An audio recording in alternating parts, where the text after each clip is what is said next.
नमस्कार साथियों, स्वागत है आप सभी का आईटीआई एग्जाम पॉइंट पे। फाइनली दोस्तों, कल की डेट में मैंने आपको एम्प्लॉयबिलिटी स्किल का क्वेश्चन दिया था। उसमें बहुत सारे छात्रों का कहना था कि सर हमें और भी क्वेश्चन लेकर आइए जो कि परीक्षाओं में बार बार पूछे जा रहे हैं। तो दोस्तों यहाँ पर फाइनली आपके लिए लेके आ चुके हैं एम्प्लॉयबिलिटी स्किल का मोस्ट इंपॉर्टेंट क्वेश्चन, जो कि ये आपके एक बुक के मॉडल पेपर के अनुसार ये क्वेश्चन है।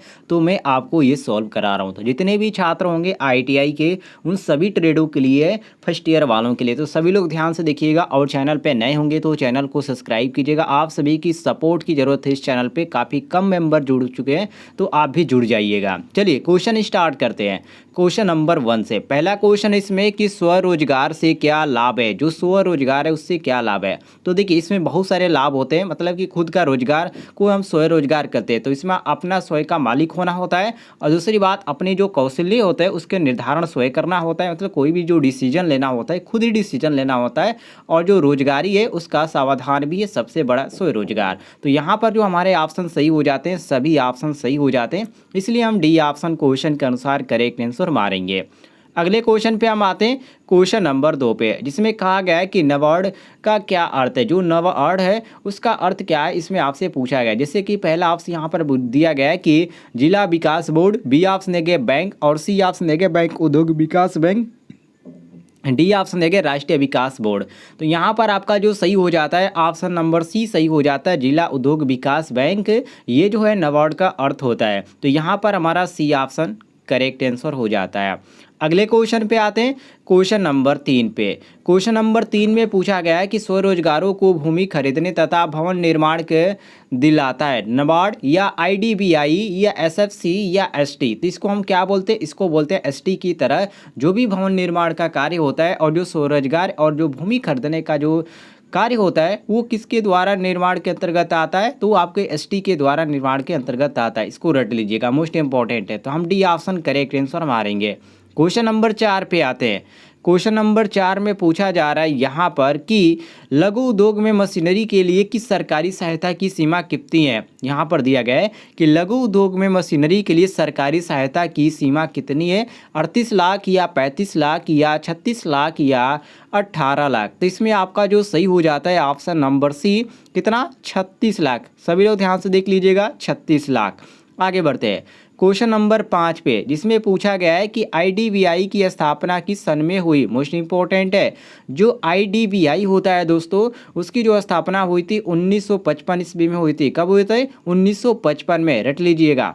क्वेश्चन नंबर 6 पे आते हैं, जिसमें पूछा गया SWOT का पूरा अर्थ क्या है। इसका जो पूरा नाम होता है क्या होता है, इसमें पूछा गया है। तो देखिए इसका जो पूरा नाम होता है स्ट्रांग वीकनेस अपॉर्चुनिटी होता है, जो कि ऑप्शन में यहाँ पर हमारा दिया गया C option, strength weakness opportunity, SWOT का पूरा नाम होता है। इसको रट लीजिएगा, ऐसा ही शॉर्ट नेम आपको देखने को मिल जाता है। नीचे यहाँ पर दिया गया है क्वेश्चन में कि SWOT में W हमें क्या दिखाने को बोलता है, अपनी योग्यता या अपनी कमियां या अपने समाधान या अपनी ऊर्जा। तो इसमें आपका जो सही हो जाता है ऑप्शन नंबर बी कि अपनी कमियां। तो हम बी ऑप्शन क्वेश्चन के अनुसार करेक्ट आंसर मारेंगे।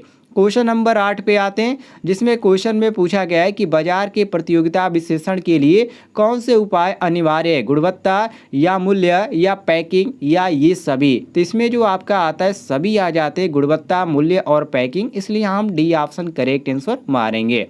क्वेश्चन नंबर 10 पे आते हैं, जिसमें पूछा गया है क्वेश्चन में कि आपके उत्पाद की कमियां या विशेषता कौन बताता है, ग्राहक या वितरण कर्मचारी या पैकिंग विभाग या स्टाफ कर्मचारी। तो इसमें आपका जो सही हो जाता है ऑप्शन नंबर डी, जिसको हम स्टाफ कर्मचारी के नाम से जानते हैं। तो हम डी ऑप्शन क्वेश्चन के अनुसार करेक्ट आंसर मारेंगे।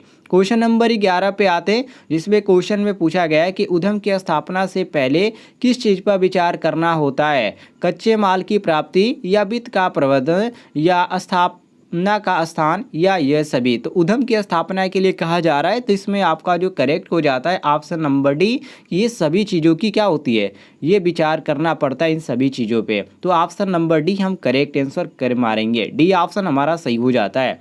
क्वेश्चन नंबर 12 पे आते हैं, जिसमें पूछा गया है कि विज्ञापन के क्या महत्व है। जो विज्ञापन है दोस्तों, जैसे कि जिसको आप प्रचार प्रसार बोलते हैं, तो वो यहाँ पर पूछा जाए कि विज्ञापन के क्या महत्व है। तो देखिए सभी को मालूम होगा कि जो विज्ञापन का महत्व होता है वो मूल्य और वजन का ज्ञान देना होता है। किसी भी यहाँ पर कस्टमर को, ग्राहक को मूल्य और वजन का ज्ञान देते हैं इसके तहत, विज्ञापन के तहत। तो हमारा यहाँ पर आपका सी ऑप्शन करेक्ट आंसर हो जाता है।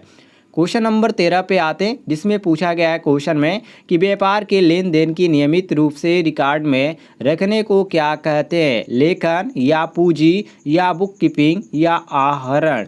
तो इसमें आपका जो सही हो जाता है ऑप्शन नंबर सी, अर्थात बुक कीपिंग के नाम से जाना जाता है। तो हम सी ऑप्शन क्वेश्चन के अनुसार मारेंगे। क्वेश्चन नंबर 14 पे आते हैं, जिसमें क्वेश्चन में पूछा जा रहा है कि निम्न में से क्या अस्थिर लागत है, जैसे कि सैलरी या किराया या बिजली का खर्च या कोई नहीं। मतलब कि अस्थिर मतलब इसमें स्थिर नहीं है, इसको आपको इंडिकेट करना है। तो इसमें से कोई भी ऐसी चीज़ नहीं है जो कि स्थिर है। सैलरी भी बढ़ सकती है, घट सकती है, किराया भी बढ़ सकता है, घट सकता है, और बिजली का खर्च जो है वो भी बढ़ जाए और घट सकता है। तो इसमें कोई भी स्थिर नहीं है। यहाँ पर हम मारेंगे ऑप्शन नंबर डी, बिल्कुल करेक्ट आंसर। क्वेश्चन नंबर 15 पे आते हैं, जिसमें क्वेश्चन में पूछा गया है कि सही बुक कीपिंग से निम्न में से क्या लाभ होते हैं। लाभ हानि का मूल्य ज्ञान, पूर्ण ज्ञान, या सही भविष्य नीति निर्माण, या खरीद का सही ज्ञान, या उपयुक्त सभी। तो यहाँ पर आपका D option correct, sorry C option correct हो जाता है, खरीद का सही ज्ञान। ये आपका मोस्ट इम्पोर्टेंट है। आगे बढ़ते हैं क्वेश्चन नंबर 16 पे, जिसमें क्वेश्चन में पूछा गया है कि उपभोक्ताओं तक विज्ञापन पहुंचाने की साधन है टीवी या समाचार पत्र या क और ख या कोई नहीं। तो इसमें आपका जो सही हो जाता है ऑप्शन नंबर बी करेक्ट हो जाता है, समाचार पत्र। तो हम बी ऑप्शन क्वेश्चन के अनुसार करेक्ट आंसर मारेंगे।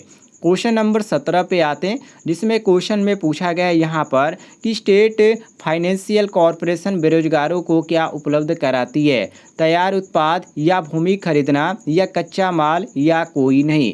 तो इसमें आपका जो सही हो जाता है ऑप्शन नंबर डी, अर्थात इसमें से कोई भी नहीं, को बेरोजगारों को उपलब्ध कराती है स्टेट फाइनेंशियल। ध्यान रखिएगा।